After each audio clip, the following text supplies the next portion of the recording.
I'm going to tell you how you can remove the background from any photo for free.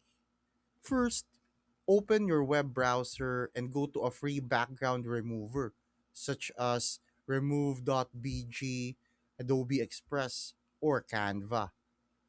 Next, upload the photo you want to edit. The tool will automatically detect your subject and remove the background in just a few seconds. If needed, use the built in editing tools to erase or restore parts of the image for a cleaner result.